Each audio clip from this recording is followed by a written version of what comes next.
kuha ni siya, this is an operation between the PNP and PDEA, no? Kani siya nga subject, dugan na siyang gisundan sa PNP.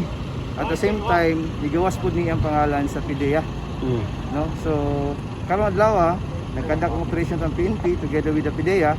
Na timingan nato isukol muna na he met his untimely death. Matawag din sir nga high value target or individual? High value na siya in the sense na dugay na siya na maligya, dugay na siyang gipangita sa mga pulis, sa mga ahente sa PDEA, karon na siya na timingan. Ang ko sir, ang subject for verification ang iyang distribution, ang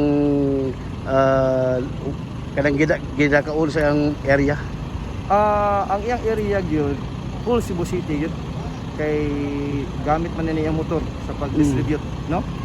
It so happen lang yun kakadlaw na nisalig siya sa ato ang kosher buyer, nagka-transaction, pero nisukol siya mo na gidimalas taon puntay. Sir, mo na first time sa paglingkod ng mga doon ay casualty sa operation, sa joint operation sa PNP PDEA? Yes, Benji, the first time, and I hope this will be the last time. Kaya kung musukol sila, padayon gyapon ni nani hitabo. Sir, ang ato lang warning o mensahe sa publiko, murag pa ba yung kakahatag mensahe sa publiko, para madugan na sa mensahe sa bagong RD sa PDEA 7 sa imong end.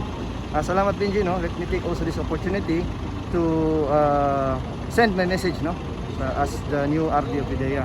Ang ato karon na kampanya sa batok sa ginalaing drogas, lalo na gipahingusgan, no?